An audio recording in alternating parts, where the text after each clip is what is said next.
En el nombre del Padre, del Hijo y del Espíritu Santo. Amén. Señor, quiero alabarte y glorificarte, porque tu amor y tu misericordia me alcanzaron. Quiero alabarte y glorificarte, porque no nos tratas como merecen nuestras culpas. Quiero alabarte y glorificarte, porque por la santa cruz de tu Hijo, redimiste al mundo entero por amor y con amor. Quiero alabarte y glorificarte, porque solo tú eres santo, y tuyo es el poder, el honor y la gloria por siempre, Señor. Te pido, Señor, en este momento, perdón por todos mis pecados, de pensamiento, de palabra, de obra y de omisión. Te pido perdón de corazón, Señor, por todas esas cosas malas que hice y las cosas buenas que dejé de hacer.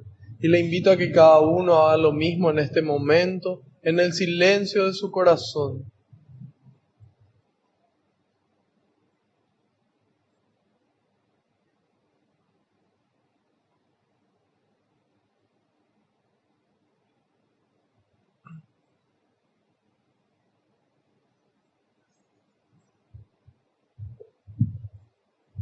Te pido, Señor, que se cumpla tu palabra. Tú dijiste que donde dos o más se reúnan en tu nombre, ahí vas a estar vos presente, Señor. Y nosotros sabemos que aunque no te podamos ver, tú estás aquí entre nosotros, contento de que podamos conocer un poco más de tu palabra, un poco más de tu mensaje, un poco más de tu persona, Señor, para poder aceptarte y para que puedas, Señor, empezar a vivir y continuar creciendo dentro nuestro.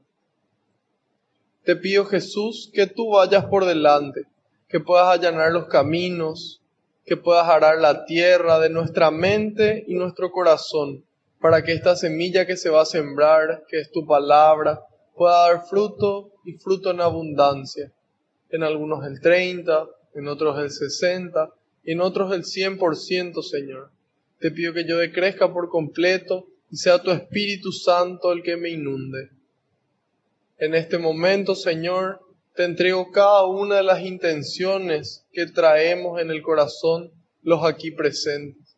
Cada uno de esos pedidos de oración, todo eso te lo entrego, porque sé, Señor, que tú los recoges con alegría, incluso eso que no nos animamos a pedir, y se lo entregas al Padre, para que le conceda a cada uno esa gracia que estamos necesitando, a su debido tiempo y acorde a su voluntad. Gloria y alabanza sean dadas a ti por los siglos de los siglos. Amén. Repitan después de mí. Espíritu Santo, vacíame de mí y lléname de ti hasta rebosar. Más fuerte, convencidos. Espíritu Santo, vacíame de mí y lléname de ti hasta rebosar. Espíritu Santo, vacíame de mí y lléname de ti hasta rebosar. Que así sea. Amén. Ahora les pido que en un momento de silencio intercedan por mí ante el Padre, para que todo lo que transmita sea su voluntad con las palabras del Hijo y que sea el Espíritu Santo el que obre con intensidad en mí y en ustedes también.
Amén.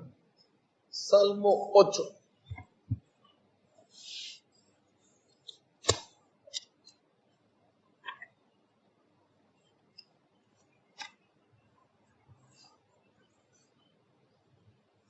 Acá hay dos Biblias por si quieren.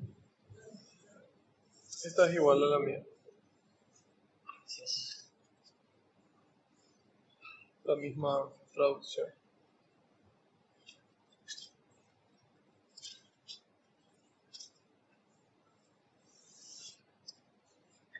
Gloria de Dios y dignidad del hombre.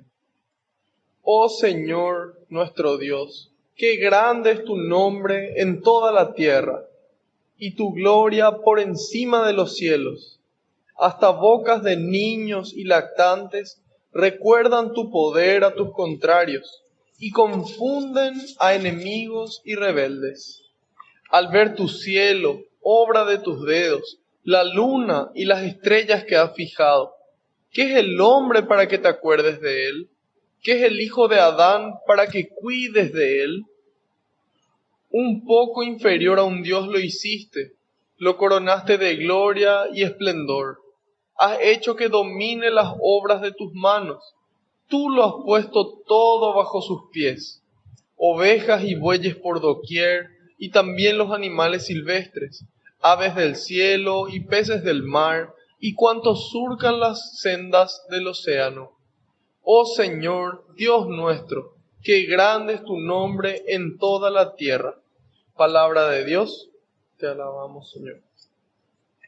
Bueno, este salmo empieza diciendo, oh Señor nuestro Dios, qué grande es tu nombre en toda la tierra. Y así como empieza, así mismo termina diciendo, oh Señor Dios nuestro, qué grande es tu nombre en toda la tierra. ¿Y por qué le llama Señor? Si nos damos cuenta, tiene esa S en mayúscula. ¿Y por qué está en mayúscula esa letra? Porque tiene un significado diferente, tiene una relevancia diferente. Cuando en la Biblia leemos la palabra Señor y está escrita en mayúscula, es porque en la versión griega está la palabra escrita Kyrios. ¿Y qué significa Kyrios? Y Kyrios era el nombre que se le daba al emperador, el que era el dueño de la suerte de las personas, el que era prácticamente, o mejor dicho, el que era el comandante de todo el imperio. En cambio, Kyrios, ese era Kyrios escrito con minúscula. Al escribirse Kyrios con mayúscula, ya no es el señor del imperio, sino que es el señor de señores, el rey de reyes, el dueño de la vida y de la muerte, ¿sí? Por eso, las veces que leemos Señor, es un reconocimiento que se le da a Dios de que Él es el dueño de todo. Y dice, oh Señor, nuestro Dios. Qué grande es tu nombre en toda la tierra, tanto para los que te conocen, los que no te conocen, para ellos también es grande tu nombre. Y dice, y tu gloria por encima de los cielos. Es decir, no es una gloria humana, no es esa gloria que ganaban en el estadio los corredores, sino una gloria superior. Y dice, hasta bocas de niños y lactantes recuerdan tu poder a tus contrarios y confunden a enemigos y rebeldes. Porque dice hasta boca de niños. No es porque a los niños les cuesta hablar o lo que sea, sino que los niños y lactantes eran considerados los menos importantes, ¿sí? Los menos poderosos, los menos considerados.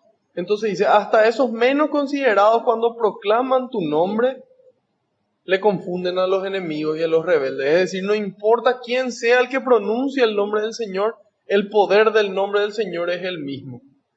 Y dice, y confunden a enemigos y rebeldes. Porque tal vez ellos esperaban que sea el rey, que sea el profeta el que anuncie. En cambio, hasta los niños anuncian ese poder de Dios.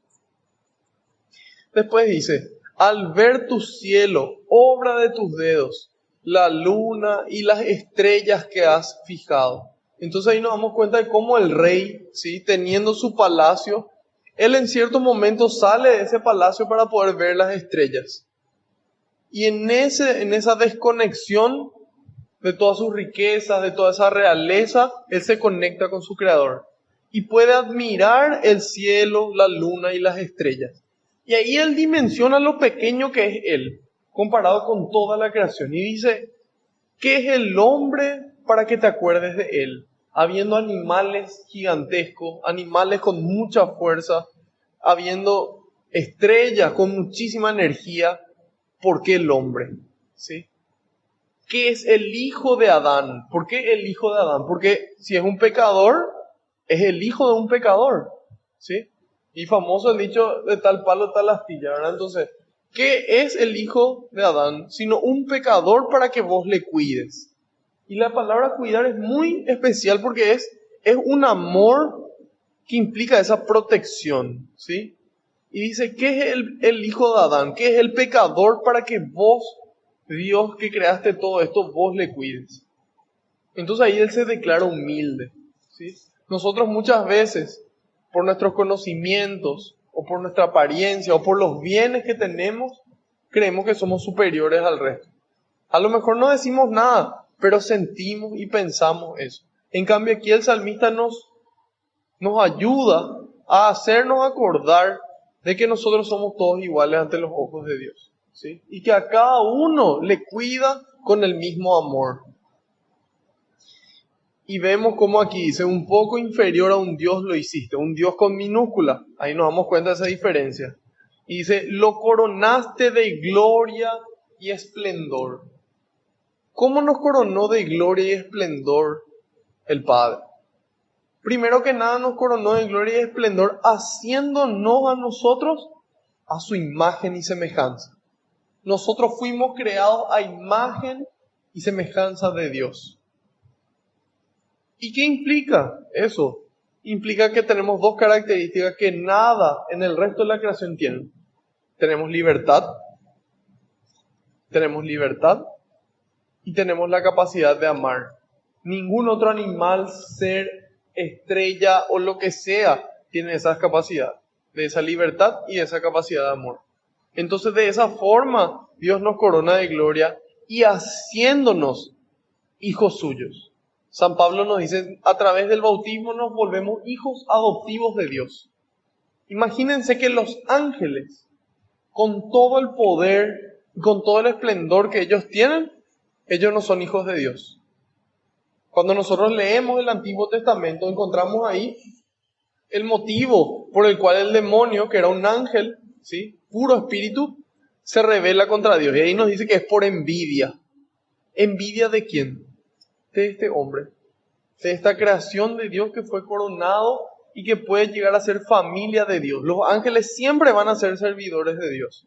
Nosotros en cambio llegamos a ser hijos de Dios. Entonces el demonio no puede soportar eso. Como yo, que soy un ser poderoso, que tengo toda la inteligencia y la belleza, no voy a ser familia y esta escoria, estos gusanos, esta gente vulnerable, estos seres débiles van a ser familia. Y en algún momento el demonio logra ver también cómo Dios decide encarnarse en ese ser humano. Entonces el demonio, por envidia al ser humano, él se revela. Y tanto poder tenía el demonio, Satanás, Lucifer, Luzbel, Luzbella, como querramos llamarle, que 1/3 de los ángeles se rebelaron contra el Padre detrás de él. Y nos damos cuenta de lo que es el poder de la influencia. Cómo esa influencia, esa decisión que él tomó, impactó en 1/3 de los ángeles. Y aquí nos dice que a nosotros nos coronó de gloria. A los seres humanos nos coronó de gloria. Y hizo que nosotros podamos ser templo del Espíritu Santo. Templo del Espíritu de Dios. Dios vive dentro nuestro.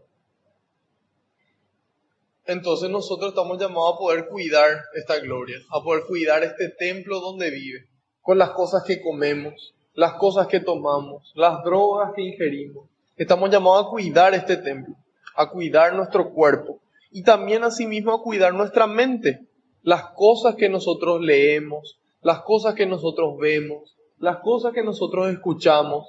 Todo eso forma parte del templo y nosotros estamos llamados a cuidar ese templo como lo más preciado, porque es el regalo que Dios nos dio para vivir dentro nuestro. Y dice, has hecho que domine las obras de tus manos. Tú lo has puesto todo bajo sus pies. Todo está bajo nuestros pies. Los animales, la naturaleza, el planeta.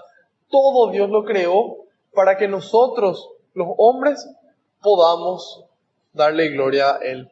Para que podamos sentir su amor y devolver ese amor entre nosotros y a Él también. Y dice, ovejas y bueyes por doquier y también los animales silvestres, aves del cielo y peces del mar, es decir, todo el planeta. Y cuantos surcan las sendas del océano. Oh Señor, Dios nuestro, qué grande es tu nombre en toda la tierra. Entonces, esto nos invita a poder admirar la creación de Dios, a poder ser humildes, de darnos cuenta que nosotros no somos nadie para poder estar humillando a otras personas. Al contrario, tenemos que poder ayudar a levantarse a esas personas. Entonces, a poder admirar la creación, a ser humildes, y una vez que vemos todo esto, a alabarle, a proclamar, a poder decir a los cuatro vientos, Señor Dios nuestro, qué grande es tu nombre. ¿Sí? No sé si hay alguna pregunta o algún comentario. Sí.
Así mismo, y esa libertad la que hace de que haya mérito o haya culpa. Porque justamente si no existiese esa libertad, todo está predestinado y bueno, esa es una herejía que ya se combatió hace siglos atrás. En cambio, nosotros somos verdaderamente libres y eso hace que nosotros tengamos mérito al elegir el bien por sobre el mal y que tengamos culpa al elegir el mal sobre el bien. ¿Algún otro comentario o pregunta? Bueno, pasamos a Lucas 12. Hoy vamos a dar a partir del versículo 35 hasta el final, que sería el 59. En esta primera mitad del capítulo 12, Jesús denunciaba las diferentes situaciones y nos invitaba a vivir en la verdad, ¿sí? Decía, todo lo que se diga al oído va a ser proclamado desde las azoteas. Nos invitaba a vivir en la verdad. Después nos decía, no teman a los que pueden matar el cuerpo, es decir, no teman a los peligros materiales, sino a los peligros espirituales. ¿Sí? Nos muestra cuál es la prioridad. En este primer capítulo nos mostraba cuál es la prioridad, de que primero es el reino de Dios y que Dios, en su sabiduría, Él sabe que nosotros necesitamos las cosas materiales y por añadidura, de yapa, por hacer bien las cosas con el reino, Él nos regala eso que nosotros necesitamos. Después de eso, nos dice, ¿dónde está tu tesoro? Allí también estará tu corazón. Es decir, eso es más valioso para mí, mi tiempo, mis energías, mis recursos, mis conocimientos. Eso que yo tengo, donde yo pongo eso, es donde está mi corazón. Si yo, por ejemplo, a mi novia, a mi esposa, yo le regalo lo más valioso que tengo, es porque mi corazón está con ella. Entonces, donde yo pongo mi tiempo, mis energías y mis recursos y mi amor, es ahí donde está mi corazón, ¿sí? A continuación dice en el 35, tengan puesta la ropa de trabajo y sus lámparas encendidas. Sean como personas que esperan a su patrón, que esperan que su patrón regrese de la boda para abrirle apenas llegue y golpee la puerta. Felices los sirvientes a los que el patrón encuentre velando a su llegada. Yo les aseguro que él mismo se pondrá el delantal, los hará sentar a la mesa y los servirá uno por uno. Y si es la medianoche o la madrugada cuando llega y los encuentra así, felices esos sirvientes. Si el dueño de casa supiera a qué hora va a llegar el ladrón, ustedes entienden que se mantendría despierto y no le dejaría romper el muro. Estén también ustedes preparados, porque el Hijo del Hombre llegará a la hora que menos esperan. Pedro preguntó: Señor, esta parábola que has contado, ¿es solo para nosotros o es para todos? El Señor contestó: Imagínense a un administrador digno de confianza y capaz. Su Señor lo ha puesto al frente de sus sirvientes, y es Él quien les repartirá a su debido tiempo la ración de trigo. Afortunado ese servidor si al llegar su Señor lo encuentra cumpliendo su deber. En verdad les digo que le encomendará el cuidado de todo lo que tiene. Pero puede ser que el administrador piense: mi patrón llegará tarde. Si entonces empieza a maltratar a los sirvientes y sirvientas, a comer, a beber y a emborracharse, llegará su patrón el día en que menos lo espera y a la hora menos pensada. Le quitará su cargo y lo enviará con los desleales. Este servidor conocía la voluntad de su patrón. Si no ha cumplido las órdenes de su patrón y no ha preparado nada, recibirá un severo castigo. Y si otro servidor hizo sin saber algo que merece azotes, recibirá menos golpes. Al que se le ha dado mucho, se le exigirá mucho. Y cuanto más se le haya confiado, tanto más se le pedirá cuentas. He venido a traer fuego a la tierra, y cuánto desearía que ya estuviera ardiendo. Pero también he de recibir un bautismo, y qué angustia siento hasta que no se haya cumplido. ¿Creen ustedes que he venido para establecer la paz en la tierra? Les digo que no. Más bien he venido a traer división. Pues de ahora en adelante, hasta en una casa de 5 personas habrá división. 3 contra 2 y 2 contra 3, el padre contra el hijo y el hijo contra el padre, la madre contra la hija y la hija contra la madre, la suegra contra la nuera y la nuera contra la suegra.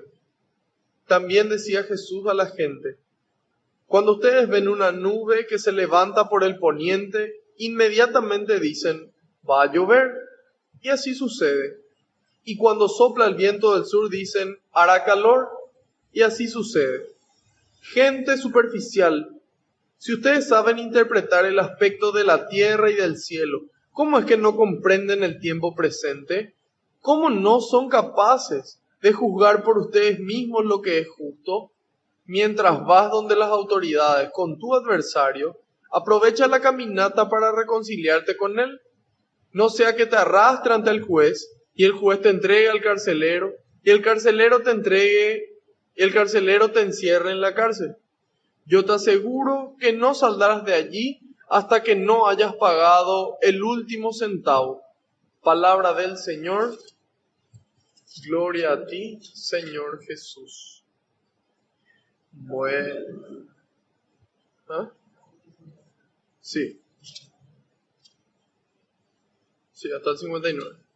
Ahí termina nuestro capítulo 2.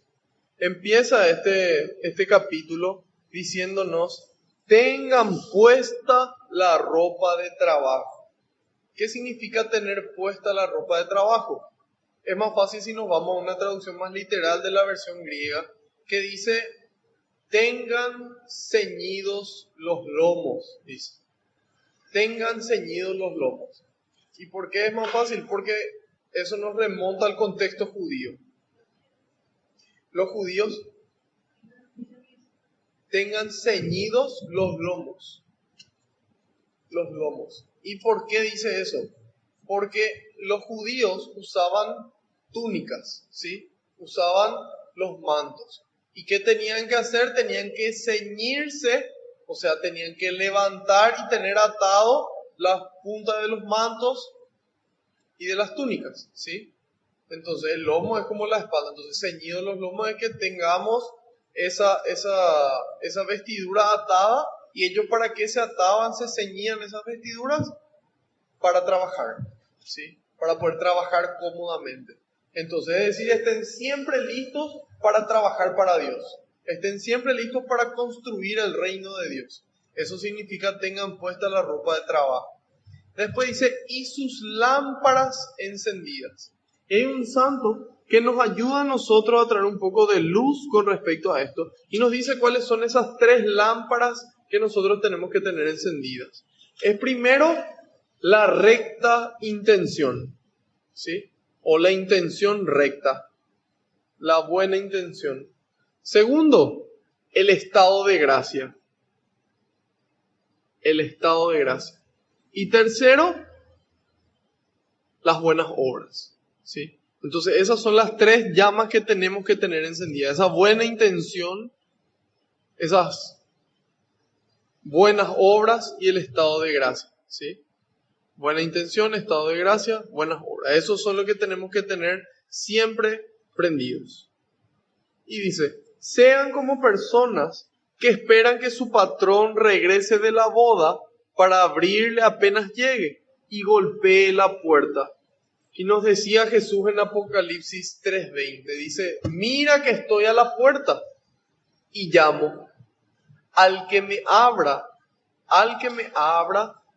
entraré y cenaré con él y él cenará conmigo.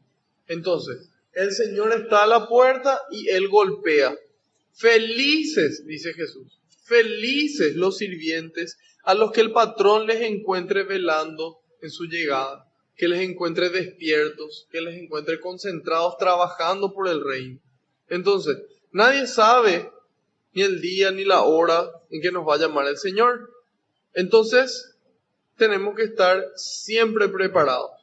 Y Jesús nos habla en positivo, Él nos da esperanza y nos dice, felices los que estén así en el momento en el que yo les llamo. Después dice, yo les aseguro que Él mismo, de que Dios mismo se pondrá al delantal, los hará sentar a la mesa y los servirá uno por uno.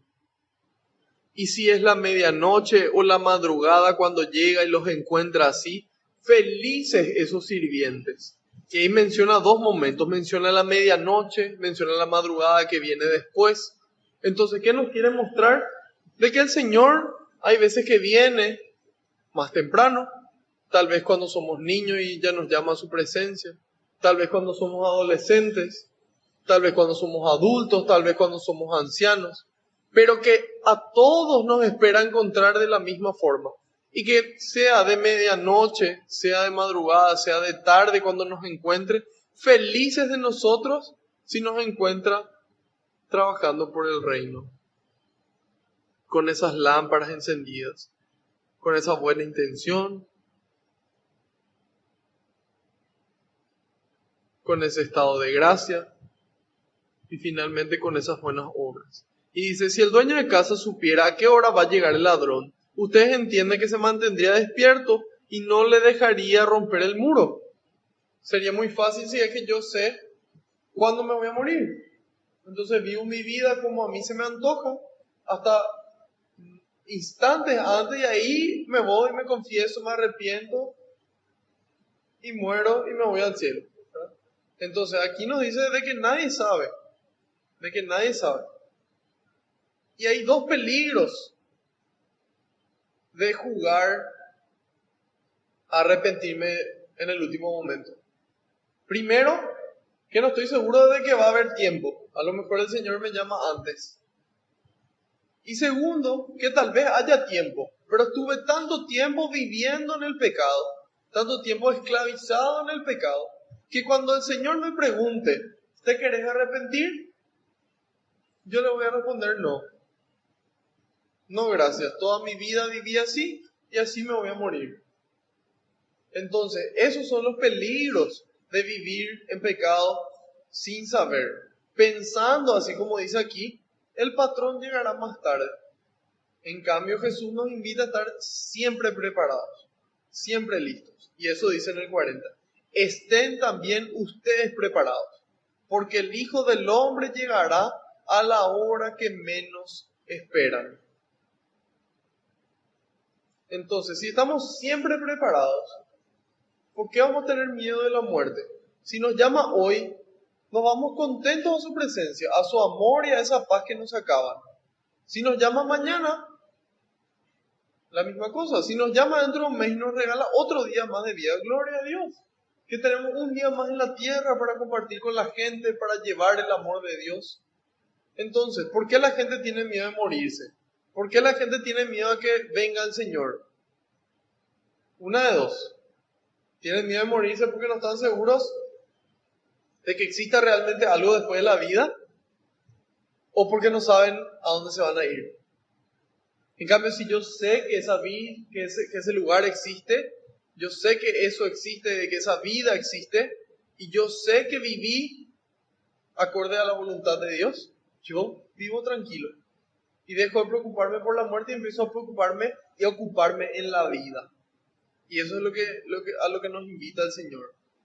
Y la gente, ¿por qué muchas veces no muere contenta? Ya dijimos por qué. En cambio, si nosotros le miramos a los vikingos que tienen una cultura diferente, una creencia diferente, y le miramos a un vikingo morir en batalla, muere contento, muere feliz con una sonrisa en el rostro.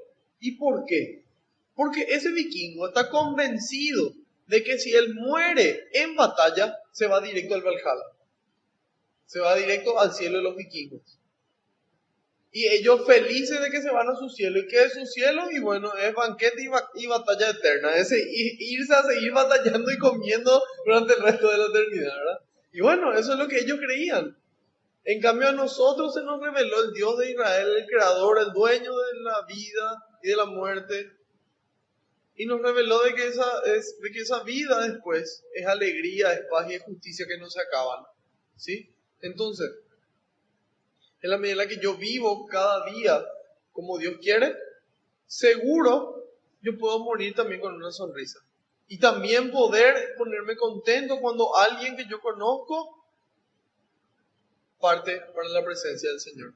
Sabiendo que esa persona ya está arriba, ya está esperándonos, ya está en la iglesia triunfante y que está intercediendo por nosotros desde el cielo. Entonces ahí cambia nuestra perspectiva de la muerte, ¿sí? ¿Por qué? Porque cambia nuestra perspectiva de la vida. Cuando yo vivo de cierta forma, puedo ver la muerte de otra forma. Y después Pedro pregunta, Señor, esta parábola que dijiste, este tema acá de que vas a venir y que hay que prepararse, ¿es solo para nosotros o es para todos? Está la gente que no te conoce, está la gente que no se va al curso de Biblia, está la gente que vive allá en una isla, hay gente que nació en otros lados, con otras culturas, otra filosofía. ¿Esto para quién es? Y Jesús le responde con una parábola. No le responde directamente y le dice, imagínense un administrador digno de confianza y capaz. Al ser Pedro el que pregunta, él es figura de los representantes de la iglesia, ¿sí? De las cabezas de la iglesia, de los sacerdotes, del papa, de ellos principalmente. Entonces aquí dice, bueno, ¿esto es solamente para los sacerdotes o no? ¿Qué pasa? En la medida en la que uno empieza a conocer más la palabra de Dios, empieza a vivir de forma más radical el evangelio, automáticamente la gente ya te pregunta si vos querés ser paí o vos querés ser monja. En cambio, todos los católicos, todos los cristianos estamos llamados a conocer su palabra y a vivir de forma radical. Imagínense cuánto por ciento de la población son sacerdotes. 0,1%, 0,01%.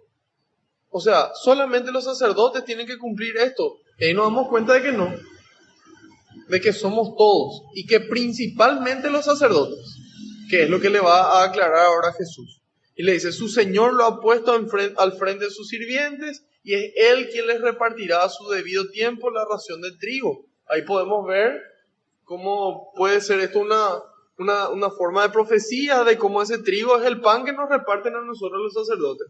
Y dice, afortunado ese servidor si al llegar su señor lo encuentra cumpliendo su deber.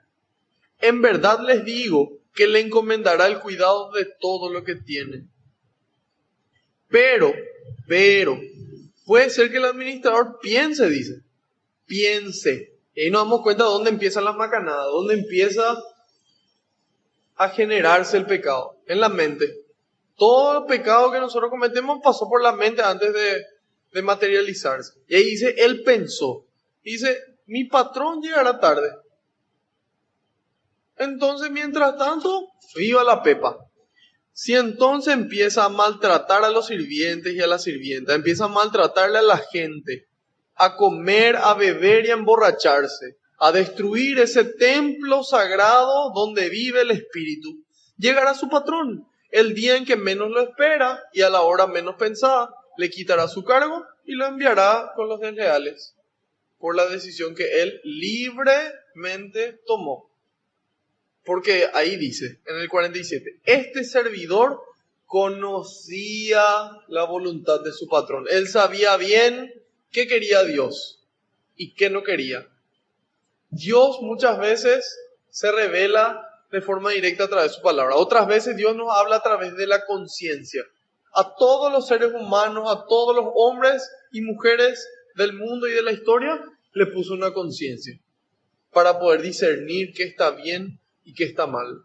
Solamente que en la medida en la que conocemos la palabra de Dios, esa conciencia se va purificando. Y de ahí dice, si no ha cumplido las órdenes de su patrón y no ha preparado nada, recibirá un severo castigo. Y si otro servidor hizo sin saber algo que merece azotes, recibirá menos golpes. No dice que no va a recibir ningún golpe, dice que va a recibir menos golpes. Es decir, la consecuencia es proporcional a mi conocimiento. La consecuencia es proporcional a mi conocimiento. ¿Y qué nos confirma esto? La primera carta de San Juan, capítulo 5, que dice lo siguiente. Cuando ves a tu hermano cometer un pecado que no lleva a la muerte, ore por él y Dios le dará vida.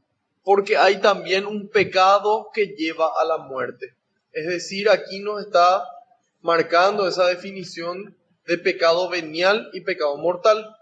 Al leer el Catecismo de la Iglesia Católica en el numeral 1854, ahí nos aclara de que existen 3 condiciones para que un pecado sea mortal. Primero, plena conciencia. Saber exactamente lo que estoy haciendo. Segundo, libertad plena. Es decir, que yo sé exactamente lo que estoy haciendo, pero alguien me obligó a hacerlo o yo lo hice de forma libre. Y finalmente es que sea de materia grave. El padre Ernesto, por ejemplo, menciona de que generalmente si es que uno sabe que está mal y lo hace libremente, ya son de cierta forma condiciones suficientes para que sea mortal, ¿verdad? Pero bueno, por definición es un pecado venial. Todos estos pecados veniales se perdonan al inicio de la misa. En el momento del perdón de la Santa Misa, se perdonan estos pecados. Así también al comulgar se perdonan los pecados veniales.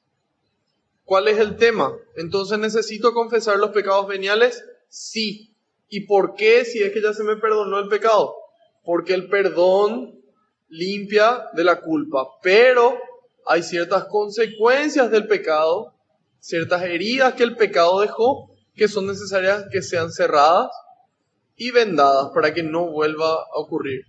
Entonces, cuando yo me voy y me confieso esos pecados veniales que ya se me perdonaron, el sacerdote me da una penitencia.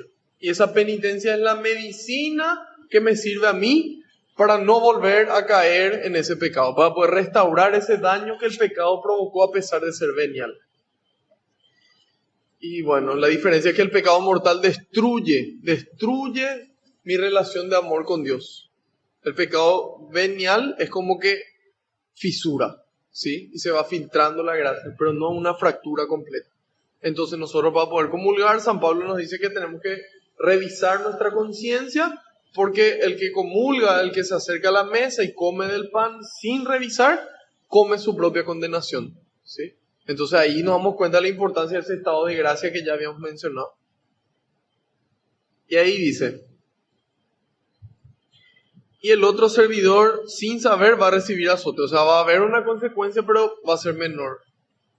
Y después viene una de las revelaciones más fuertes que busca el Señor que nos despierte. Dice, al que se le ha dado mucho, se le exigirá mucho. Y cuanto más se le haya confiado, tanto más se le pedirá cuentas. Es decir, si uno recibió poco, igual tiene que hacer. Y si recibió mucho, con más razón. Entonces, si yo recibí mucha inteligencia, es porque el Señor confió en mí para poder hacer mucho con esa inteligencia. Si el Señor me dio muchos recursos económicos, es porque el Señor, en su amor y en su sabiduría, confió en mí para hacer mucho con esos recursos. Entonces, todo lo que yo recibí, todo es don. Todo es don, todo es regalo de Dios. No hay nada que yo tenga, que yo sea, que yo pueda hacer que no haya sido del Señor. Entonces, desde el momento en el que yo recibí mucho y solamente uso para provecho propio, voy a tener que rendir cuenta de eso al Señor. Si yo toda la inteligencia y todos los conocimientos que recibí uso solamente para conseguir mejores trabajos y más dinero para bien de mi familia, de mis amigos y de mi gente, voy a tener que rendir cuenta. ¿Por qué? Porque el Señor no me dio para eso. Me dio para que yo pueda devolver, para que yo pueda enseñar en la facultad, para que yo pueda enseñar en la iglesia, para que yo pueda construir el reino con esa inteligencia y con esos conocimientos. Y si yo no estoy haciendo eso, yo estoy en falta con el Señor. Y el Señor nos reclama. ¿Y por qué nos reclama? Porque nos ama. Porque lo importante es la decisión que yo tomo hoy y de hoy en adelante para vivir. ¿Sí? Entonces, al que se le ha dado mucho, se le exigirá mucho. He venido a traer fuego, dice. Y ahí San Cireneo nos dice que este fuego es la Sagrada Escritura, a diferencia de la mayoría de las interpretaciones con respecto a este pasaje que se refiere al Espíritu Santo. ¿Y qué pasa? ¿Por qué se refiere al Espíritu Santo o se refiere a la palabra de Dios? Y se puede referir a ambas cosas. ¿Cómo yo sé si es que la interpretación que yo tengo de este pasaje está bien? Y ahí va a depender de si esa interpretación va en contra o no de las enseñanzas de la iglesia. Si no va en contra, entonces puede ser una interpretación válida. Puede llegar a ser una interpretación válida. Entonces, San Cireneo hace una interpretación válida, que dice que es la palabra de Dios, este fuego que viene a traer. ¿Por qué? Porque ese fuego es la palabra de Dios y esa palabra de Dios purifica la conciencia. ¿Sí? ¿En qué sentido? En el sentido de que a lo mejor yo antes fumaba porque no me parecía que estaba mal y mi conciencia no me reclamaba. Pero la palabra de Dios me muestra que el quinto mandamiento dice no matarás. Y no dice entre paréntesis, a menos que sea a mí mismo y de a poco. Entonces ahí mi conciencia se purifica a la luz de la palabra de Dios.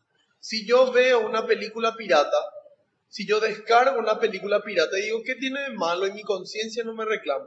En cambio, yo conozco después la palabra de Dios. Y dice en el capítulo 7 de Mateo, versículo 12, todo lo que ustedes desearían de los demás, háganlo ustedes por ellos. Entonces, si yo o cada uno de ustedes realiza un trabajo y ustedes deciden cobrar por ese trabajo, viene una persona, un tercero, y les dice, a mí me parece que esto tiene que ser gratis, y hace uso de su trabajo sin pagar. Me parece que a ninguno de ustedes ni a mí nos gustaría que eso ocurra. Entonces nosotros estamos llamados a no hacer a los demás lo que no nos gustaría que nos hagan, que sería justamente el inverso de lo que nos dice la palabra de Dios, ¿verdad? Todo lo que ustedes harían, háganlo ustedes. Entonces ahí mi conciencia se purifica y mis pensamientos empiezan a dejar de ser mis pensamientos solamente y empiezan a ser los pensamientos de Dios. ¿sí? Entonces este fuego que trae Jesús, que purifica la conciencia, es la Sagrada Escritura, es la palabra de Dios. Eso nos dice San Cireneo. Y eso es cierto. ¿Sí?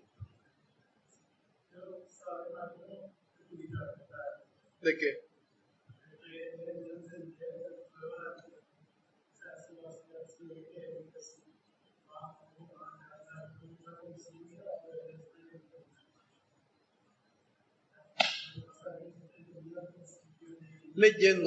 Leyendo. Hay una página que se llama Dei Verbum, donde está el comentario de San Cireneo, y así mismo como él lo transmitió, así mismo yo lo repetí. Solamente eso.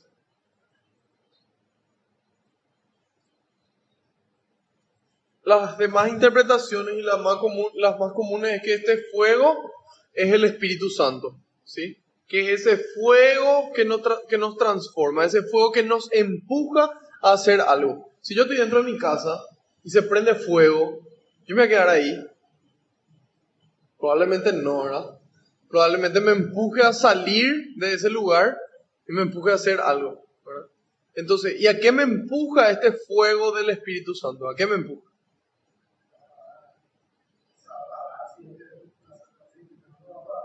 El fuego del Espíritu Santo, ¿a qué me empuja? A amar. Me empuja a amar, a salir de mí mismo y a amarle al prójimo. Me empuja a eso. Eso dice Romanos 5:5. El amor ha sido derramado en nuestros corazones por el Espíritu Santo que se nos ha dado. Entonces ese Espíritu Santo, ese espíritu de amor me empuja a mí a llevar ese fuego. ¿Sí? A llevar ese fuego para que a otras personas también se sientan empujadas a amar. Entonces ahí dice Jesús, he venido a traer fuego, y cuánto desearía que ya estuviera ardiendo. Claro, que ese amor ya esté esparcido por toda la humanidad entera. Pero también he venido a recibir un bautismo, dice. ¿Y qué angustia siento hasta que no se haya cumplido? ¿Y qué bautismo es ese? Ese no es el bautismo de Juan que ya recibió. Es otro bautismo. Es un bautismo en sangre. Es un bautismo en sangre. Es un bautismo donde Jesús es bautizado en su propia sangre. Y es sumergido, porque la palabra bautismo, bautizar, significa sumergir. Él es sumergido en el dolor, en el sufrimiento y en la muerte. Y a partir de ahí, a partir de esa inmersión, de ese bautismo en sangre, Él vence. Y nos muestra que ese bautismo es necesario para todos los que quieran seguir. ¿Sí? Es necesario pasar por el sufrimiento, es necesario pasar por la cruz. Sí.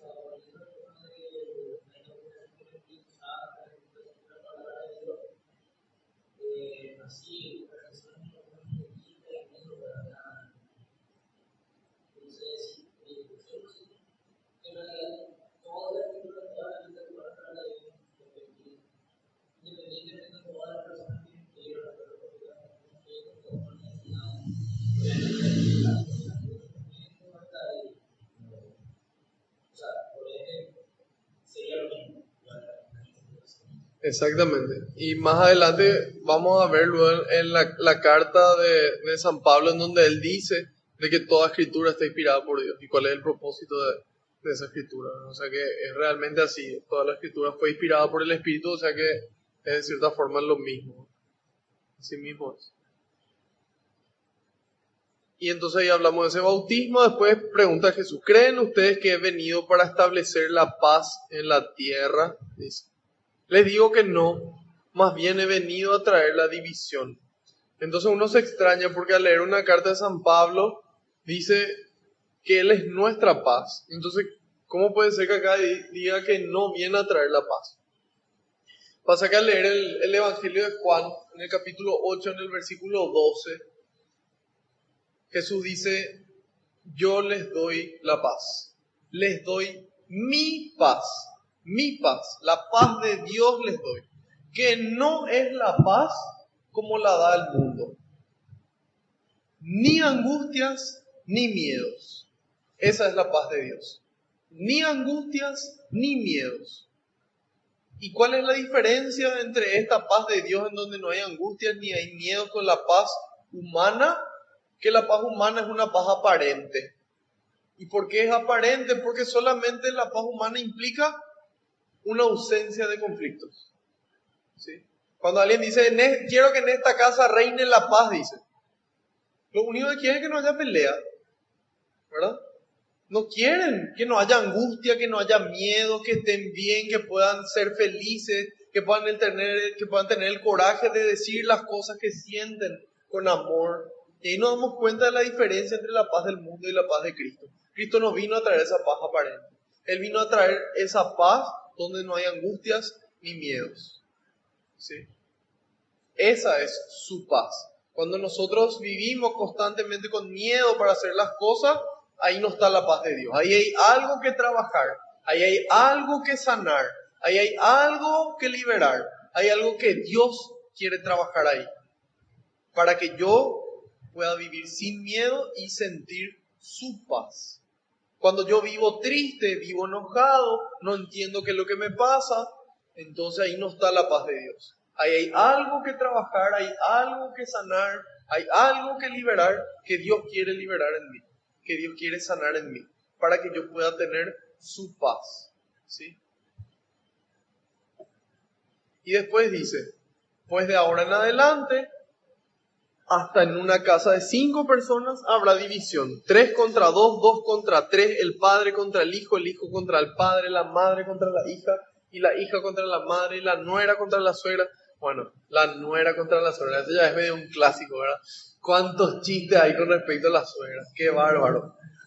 Entonces, y peleas entre padres e hijos, entre la misma familia, pero ¿por qué se produce eso? ¿Cuál es el motivo de esta división? El motivo de esta división es que si todos son lobos, ¿quién le come a quién? Nadie. Si todos somos corderos, ¿quién le come a quién? Nadie. Pero en el momento en el que hay corderos y lobos, el lobo le quiere comer al cordero. En el momento en el que hay luz y oscuridad, la oscuridad quiere apagar la luz. Entonces ahí hay conflicto. ¿Sí? Desde el momento en el que una persona quiere hacer bien las cosas, así como Jesús, ¿qué ocurrió cuando él denunció las cosas que estaban mal? Le empezaron a perseguir, le empezaron a tender trampas, le empezaron a ofuscar. Entonces ahí nos damos cuenta de qué es lo que ocurre. Entonces, en la medida en la que Dios se manifiesta y nosotros manifestamos lo que Él quiere, va a empezar la división. Yo voy a decirle, papá, yo me quiero ir a la misa, él me va a decir, no, te tenés que quedar acá a comer asado. Entonces, ahí empiezan las divisiones. O la hija le va a decir a la mamá, yo quiero hacer esto, y ella le va a decir, no, yo necesito que me acompañe al shopping.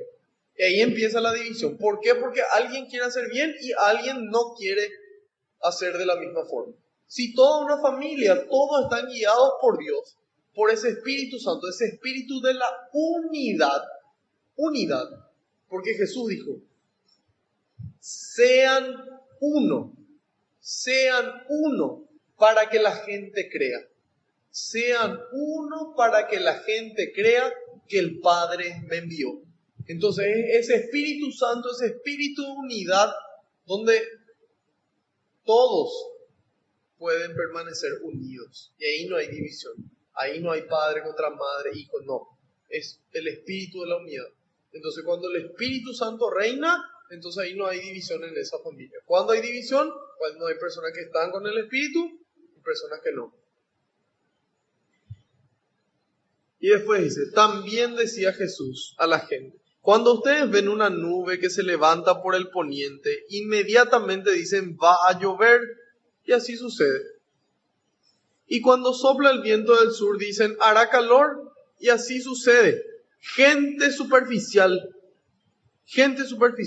entienden perfectamente las cosas de este mundo. Si ven esto, ocurre esto. Si ven esto, ocurre esto. En cambio, la voz de Dios no pueden entender. En cada suceso que ocurre en nuestras vidas, Dios nos habla. ¿Sí? Pero ¿cómo yo puedo entender qué es lo que Dios me está diciendo? ¿Cómo Jesús supo que Él tenía que tener un bautismo de sangre? ¿Cómo Jesús supo? Porque un pajarito le dijo, porque adivinó. No, porque en oración el Padre le reveló su voluntad. Porque a través de la oración escuchó la voz de Dios. Entonces, por eso es fundamental la oración, para poder escuchar la voz de Dios. En cada suceso que ocurre, poder ver y poder escuchar qué es lo que Dios me está diciendo. En cada suceso Dios dice algo. Siempre Dios está hablando. Pero ¿cómo yo puedo entender? En la medida en la que yo oro, en la medida en la que yo conozco esta Sagrada Escritura que purifica mi conciencia, y en la medida en la que hago lo que San Pablo dice en la carta a los Gálatas, capítulo 2, versículo 20. Ya no soy yo el que vive, sino es Cristo el que vive en mí. Yo me configuro con los pensamientos de Cristo. Yo me configuro con los sentimientos de Cristo. Entonces después, con esos pensamientos y sentimientos, yo actúo como Cristo. Y yo puedo ver los hechos que suceden a mi alrededor y puedo entender lo que pasa y por qué pasa y puedo entender qué va a pasar también. ¿Sí? Entonces eso es lo que le reclama a Jesús. Como ustedes las cosas superficiales. Y es simple, porque no creían ellos y no tenían esta oración directamente con el Padre como Jesús les presentó. Y dice, ¿cómo no son capaces de juzgar por ustedes mismos lo que es justo si tienen conciencia? ¿Cómo todavía no saben lo que es bueno y lo que es malo? Mientras vas donde las autoridades con tu adversario, aprovecha la caminata para reconciliarte con él. No sea que te arrastre ante el juez y el juez te entregue al carcelero y el carcelero te encierre en la cárcel. Yo te aseguro que no saldrás de allí hasta que no hayas pagado el último centavo. Es decir, en vida tenemos que hacer las cosas, en vida tenemos que arreglar las cosas, en vida tenemos que hacer bien las cosas. En vida tenemos que tener buena intención, no esperar a después, porque después puede ser tarde. Y el Señor, porque nos ama y quiere que hoy nosotros le digamos que sí, entonces nos dice las cosas. Así como a Zaqueo. Yo hoy le digo que sí al Señor, hoy el Señor me dice la salvación ha llegado a tu casa. Hoy ha llegado la salvación a tu casa. Entonces el Señor nos muestra todo esto para que nosotros podamos tomar una decisión. El tema es por qué hay que permanecer con las luces encendidas. Porque estamos en un combate, ¿sí? San Pablo en la carta a los Efesios en el capítulo 6, él nos dice que estamos en un combate. Hay un combate contra alguien. San Pedro nos dice contra quién. Primera carta de Pedro, capítulo 5, versículo 8. Está el demonio como león rugiente aguardando a quien devorar. Entonces tenemos un enemigo, hay un combate. Y ahí San Pablo nos dice en la carta a los Efesios, porque hay un combate, pónganse la armadura de Dios. Pónganse la armadura de Dios para que en el día malo puedan resistir y mantenerse en la fila, valiéndose de todas sus armas. Pónganse la armadura de Dios. ¿Por qué? La respuesta está en el 12, dice, porque no nos estamos enfrentando a fuerzas humanas. No nos estamos enfrentando a fuerzas humanas, sino a poderes y autoridades que dirigen este mundo y sus fuerzas oscuras, los espíritus y fuerzas malas del mundo celestial. Entonces, ¿qué es lo que nos impide a nosotros usar nuestro tiempo y nuestras energías en lo que Dios quiere? Muchas veces la pereza.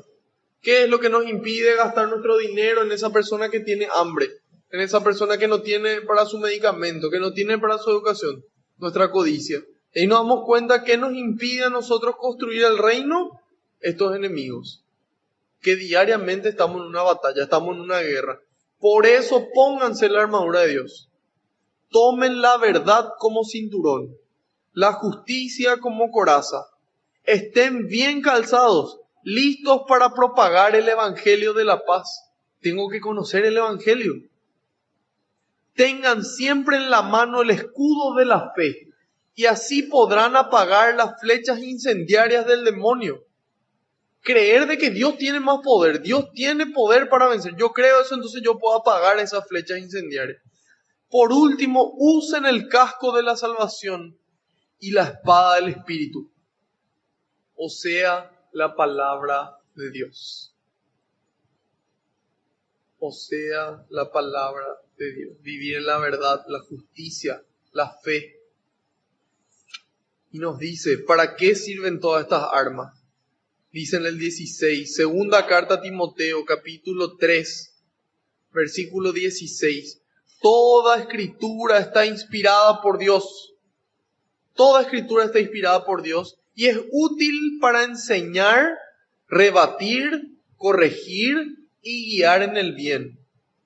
Así, escuchen, así el hombre de Dios se hace un experto y queda preparado para todo trabajo bueno.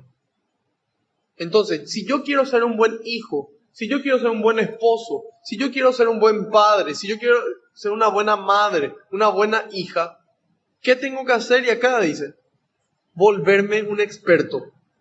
Toda escritura está inspirada por Dios y sirve para quedar preparado para todo trabajo bueno. Pero para eso yo tengo que volverme un experto. Y un experto no es el que se va a la clase una vez al mes porque es el tiempo que puede, porque tiene otros compromisos. Así nunca vamos a volvernos expertos.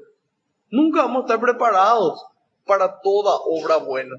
Entonces estamos llamados a poder ser expertos. El padre Ignacio Larrañaga presenta una herramienta preciosa que se llama Taller de Oración y Vida. Y él dice que para poder triunfar en la oración necesitamos 3 cosas. Necesitamos un método, necesitamos disciplina y necesitamos orden. Método, disciplina y orden. Si no, no tenemos chance para volvernos expertos. Un experto es el que está detrás de eso todo el tiempo que puede, de forma apasionada. Y en la medida en la que logramos eso, entonces vamos a poder estar preparados para toda obra buena. También en la carta a los Corintios dice lo siguiente. Segunda carta a los Corintios, capítulo 3, versículo 18. Todos llevamos los reflejos de la gloria del Señor. ¿Se acuerdan lo que decía el Salmo? Salmo 8. Le coronó de gloria. Y ahora dice, todos llevamos los reflejos de esa gloria de Dios sobre nuestro rostro descubierto. Dice. Cada día con mayor resplandor y nos vamos transformando en imagen suya por ser esta la obra del Señor Espíritu. Todos llevamos los reflejos de la gloria del Señor sobre nuestro rostro descubierto. Cada día con mayor resplandor y nos vamos transformando en imagen suya por ser esta la obra del Señor Espíritu. Entonces, necesitamos la palabra de Dios, necesitamos conocer la palabra de Dios, necesitamos ser expertos en la palabra de Dios. Y en la medida en la que nosotros oramos, vamos a poder continuar. Eso decía San Pablo en la carta a los Efesios, que faltó continuar nomás. Decía lo siguiente.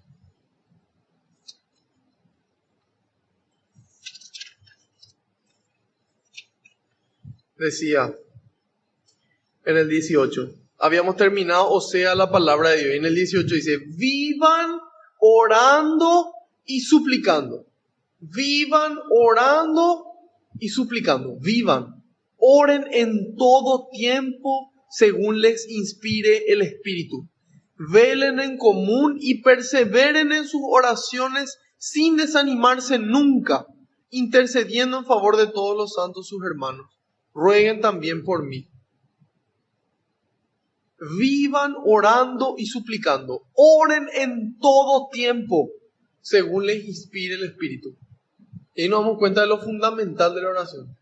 En la oración nosotros nos ponemos en contacto con Dios y recibimos su amor y su gracia, que para todo nos basta. Para todo. Y ahí nos damos cuenta de lo importante de la oración. Velen y oren para no caer en tentación, dice Jesús. Mateo 26, 41. La oración es fundamental. Un cristiano que no ora, difícil que llegue a ser santo. Difícil que llegue a ser santo. Y nosotros todos estamos llamados a la santidad.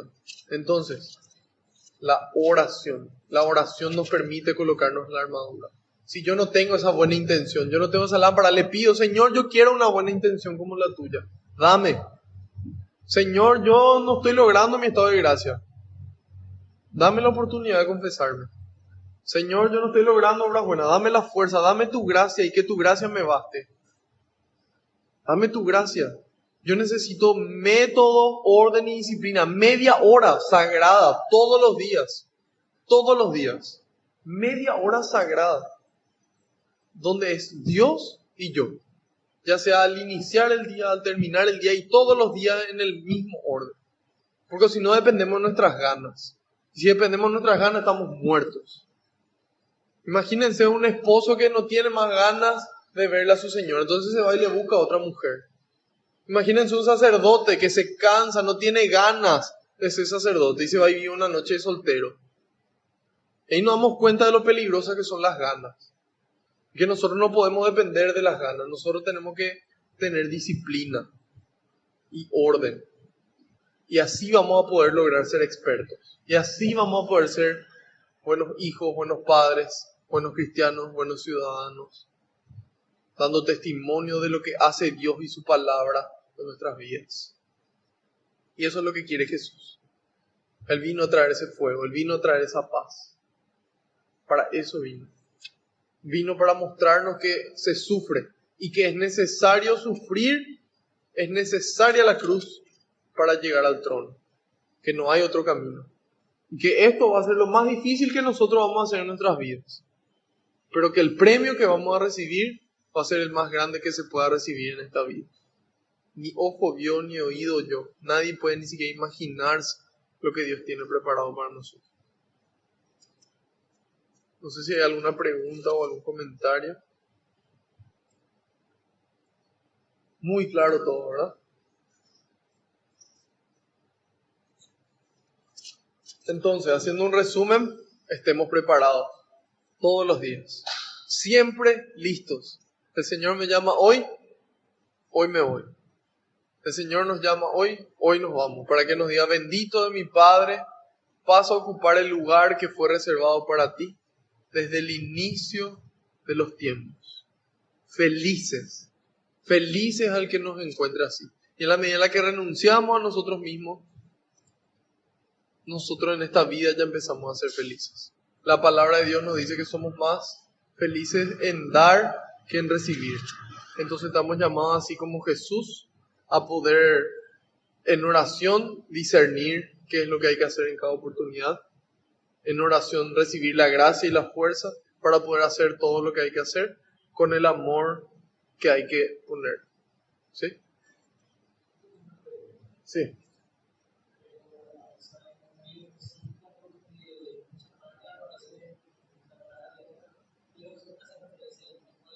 Uh-huh.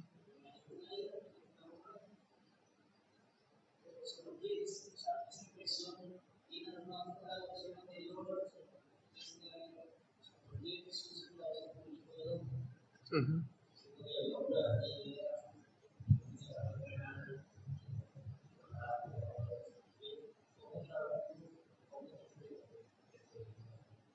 Sí. Y pasa que, bueno, el hombre fue creado a imagen y semejanza de Dios, ¿verdad? Entonces, el hombre con mayúscula ahí nos da a entender que hay un hombre, ¿verdad? Y San Pablo después en su carta nos dice que para entrar a la presencia de Dios, para entrar al cielo es necesario que nosotros alcancemos la estatura del hombre perfecto, ¿verdad? Que es Jesús. Entonces, el Hijo del Hombre es una forma que tienen ya desde el Antiguo Testamento para referirse al Mesías. Entonces, él, como le habla a los judíos entienden perfectamente que al decir el Hijo del Hombre es el Mesías, es el Dios vivo, es el Salvador.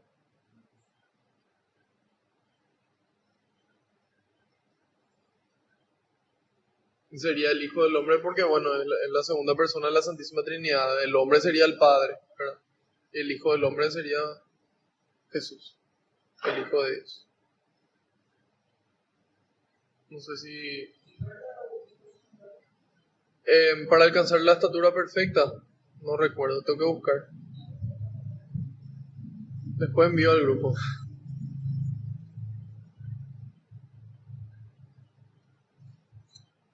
¿Alguna otra consulta o comentario? Este es el momento. Bueno, entonces acá nos muestra de que no solamente a los sacerdotes están llamados, sino todos. Todos estamos llamados, ¿sí? En la pregunta que le hizo Pedro, ¿verdad? No solamente los sacerdotes, sino todos estamos llamados. Ellos en más medida por el nivel de compromiso que tienen. Sin embargo, todos estamos llamados y estamos llamados a cumplir y a dar en la medida en la que recibimos. Si yo recibí todo es porque Dios quiere que eso todo que yo recibí pueda devolverlo con amor.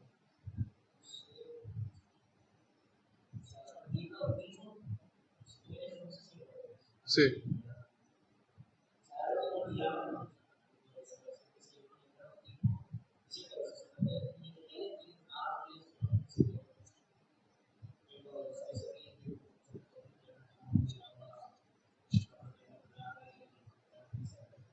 y sí.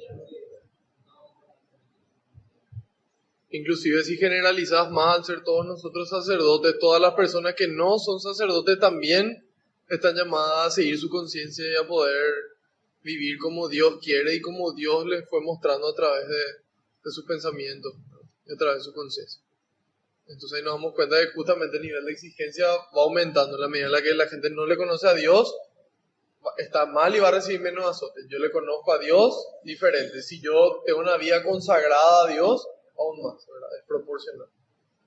¿Sí? Sin embargo, todos estamos llamados a poder conocer y a poder amar. Entonces, bueno, nos invita nuevamente a estar preparados, a ponernos la armadura, a estar toda nuestra vida de esta forma y a que podamos creer, a que podamos estar convencidos de que esta felicidad existe. A nosotros ayer, en un retiro, se fue una persona que está privada de su libertad, una mujer, se fue a darnos su testimonio. Y ella se fue porque hay un proyecto que empezó como un apostolado en el movimiento peregrino que se llama Corazón Libre. Se fue ahí y solicitaron para que esta persona pueda ir a dar testimonio.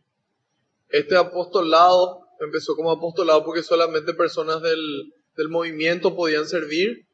Después fue creciendo y se transformó en un voluntariado. Inicialmente eran como 4 personas que se iban con una guitarra y le enseñaban a cantar a las mujeres que estaban ahí privadas de su libertad. Y así empezó en el año 2016. Esta mujer estaba privada de su libertad, le dieron 5 años de cárcel y estaba más o menos está en su cuarto año, está cerca de salir. Y ella mencionaba de que este corazón libre, estas personas de corazón libre se iban a dar, no se iban a pedir nada. Entonces, esto que ellos se iban a dar era ese amor de Dios, ese tiempo y esos recursos. Y ella le dice, pero ¿y ustedes por qué vienen? Ustedes vienen porque a ustedes se les paga, ustedes vienen para sumar puntos en su movimiento, ustedes vienen para sacarse una foto. ¿Para qué vienen? ¿Para qué vienen? Vienen acá a darnos comida, dejarnos acá la comida como si fuéramos un perrito y dejarnos. ¿Para qué están acá? Imagínense lo que es el concepto que tenía esta persona. Y ahí nos damos cuenta de lo que produce el antitestimonio. Un ateo, hay mucha gente atea que es atea por nuestro antitestimonio. Porque nosotros no hacemos lo que tenemos que hacer. Porque nosotros no mostramos. Porque nosotros no tenemos esas luces encendidas. Y por eso la gente se aleja de Dios. Entonces, ese antitestimonio hace que una persona se vea privada del amor del Señor. De ese amor que nosotros recibimos, que nosotros deberíamos de devolver, genera en esa persona esa actitud. Hasta que después la perseverancia en el amor le hizo ver la realidad. Y ella cuando se presentó dijo, yo soy el testimonio vivo del amor de Dios. Yo soy el testimonio vivo de la misericordia de Dios. Yo soy el testimonio vivo de lo que hace Corazón Libre en las personas. Y ella contó cómo ahí dentro de la cárcel le tocó conocerle a una persona que se llamaba Cecilia Rolón. Era una mujer que estaba presa porque tuvo una condena a 30 años de cárcel más 10 años de medida sustitutiva, 40 años de cárcel. Y ella estuvo condenada por el asesinato de Amin Riquelme, ¿sí? Y ella dice, bueno, esta mujer, Cecilia Rolón, falleció dentro de la cárcel porque tuvo un aneurisma. Y la gente de afuera dijo, qué bueno que se murió, una escoria menos, ¿verdad? En cambio, ella desde adentro fue una persona menos, una amiga menos. Ella era la persona con la que durmió durante 4 años en su celda. Y durante las veces que ella tuvo migrañas, tuvo dolor de cabeza, ella le ayudaba en todo lo que necesitaba, ella le ayudaba. Y ella dice, para mí era como mi mamá, esta mujer. Y para las personas afuera se murió una escoria, para nosotros se murió una persona. Se murió una mamá de 6 hijos. Y que con las personas y con Dios hay de cierta forma una consecuencia. Si uno comete un error, se te condena por la cárcel. Si uno comete un pecado, tiene sus consecuencias, pero Dios te perdona. Tu condena se cumple, pero la sociedad te sigue juzgando. Vos salís y tu castigo no se levanta porque la gente te sigue tachando de delincuente, de sinvergüenza. Y entonces es muy importante. Y ella dijo, yo al entrar a la cárcel perdí todo. Perdí todo. Perdí mi casa, perdí mi auto, perdí mi trabajo, pero gané todo. Gané todo porque aprendí a no juzgarle a las personas. Empecé a verle a esa persona que está ahí detrás de ese error. Y ella dice, es muy fácil poner plata para que se haga algo, es muy fácil visitar un hospital, pero a la cárcel nadie quiere venir. Por 2 cosas, porque tienen miedo de venir a la cárcel y segundo porque les juzgan a las personas y dicen, no, ellos merecen estar ahí, ¿para qué me voy a ir a visitarles si está bien que ellos paguen por lo que ellos hicieron? Y ahí fue como que nos fue abriendo los ojos y ella nos dijo, Jesús está ahí. Porque ella le preguntó a las personas que le visitaban y le dijo, ¿por qué ustedes vienen? Y esta persona le respondió, porque nosotros le vemos a Jesús acá. Le vemos a Jesús en ustedes. Es a Jesús al que le estamos sirviendo cuando estamos haciendo esto. Y ella dijo, yo tuve muchas experiencias con Dios y yo me enojaba con Dios y me desenojaba, pero Dios siempre estuvo ahí. En el año 2015 vino el Papa a Paraguay. Las personas que estaban privadas de su libertad en el Buen Pastor escribieron cartas de la esperanza para entregarle al Papa. Todas las cartas le entregaron a ella, para que ella pueda ir y le entregue al Papa. Su jueza le denegó la salida. ¿Cuál fue la primera parada del Papa cuando vino a Paraguay? El Buen Pastor.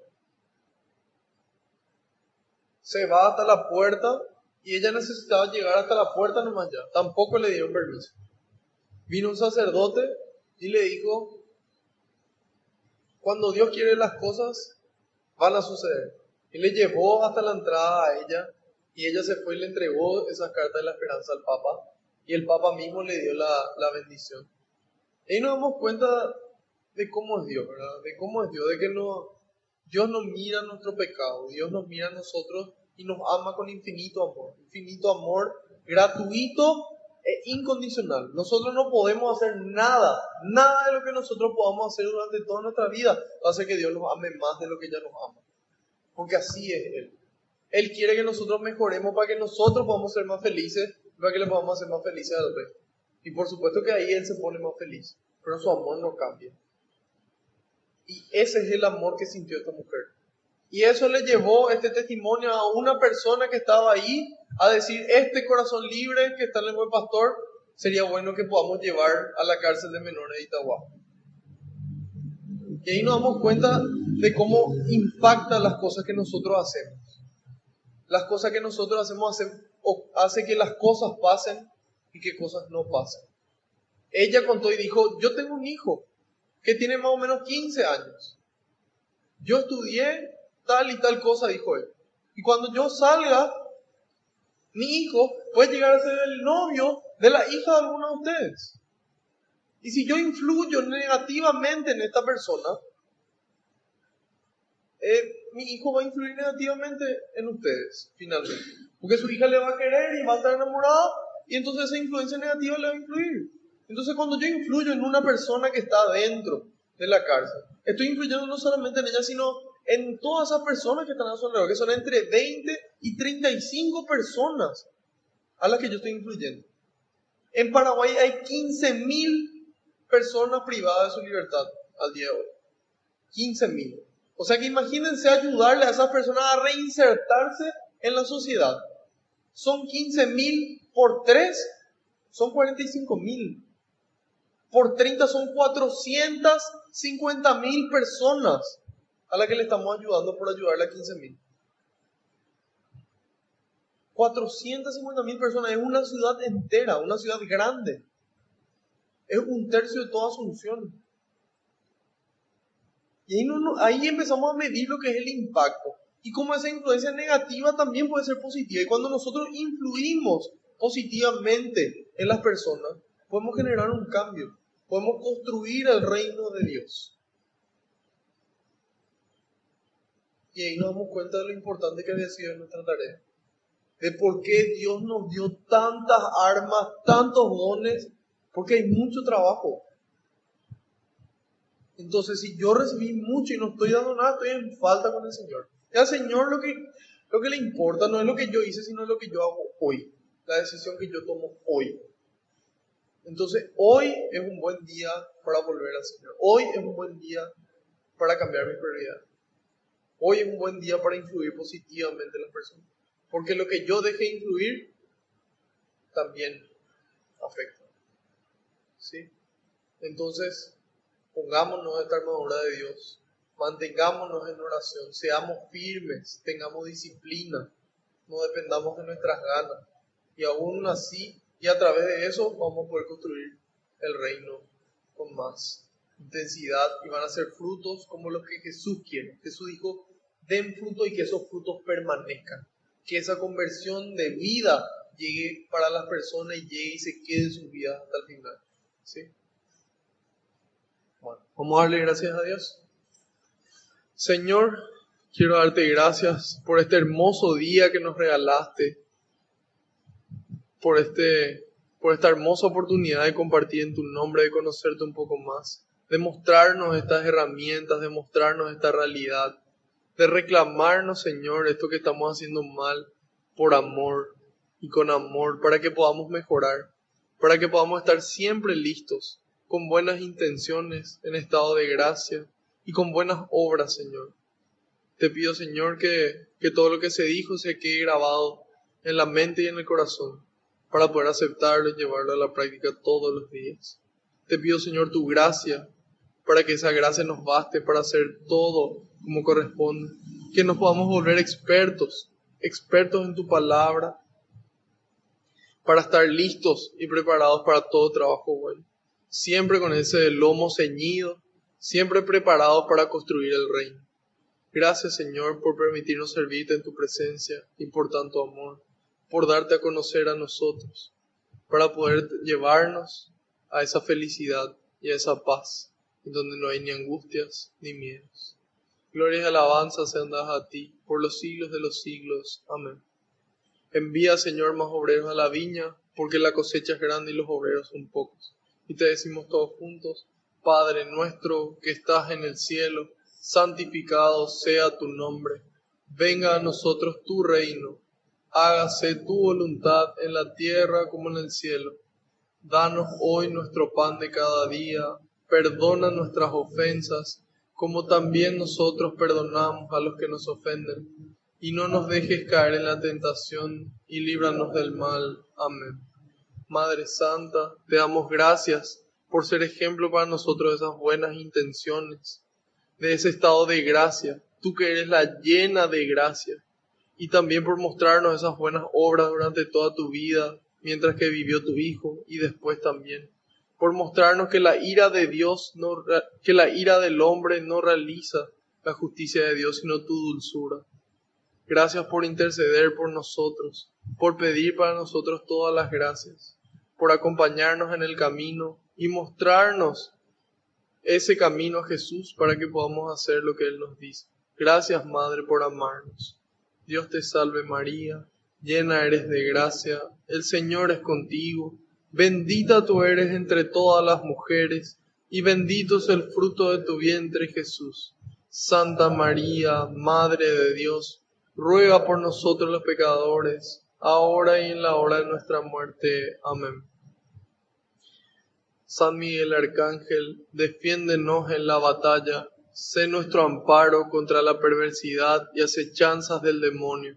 Reprímale Dios, pedimos suplicantes, y tú, príncipe de la milicia celestial, arroja al infierno con el divino poder a Satanás y a los demás espíritus malignos que andan dispersos por el mundo para la perdición de las almas. Amén. Bajo tu amparo nos acogemos, Santa Madre de Dios. No desoigas las súplicas que te dirigimos en nuestras necesidades. Antes bien, líbranos de todo peligro, oh Virgen gloriosa y bendita. Ruega por nosotros, Santa Madre de Dios, para que seamos dignos de alcanzar las promesas y gracias de nuestro Señor Jesucristo. Amén. María, auxiliadora de los cristianos, Sagrado Corazón de Jesús, gloria al Padre, al Hijo y al Espíritu Santo. Alabado sea Jesucristo.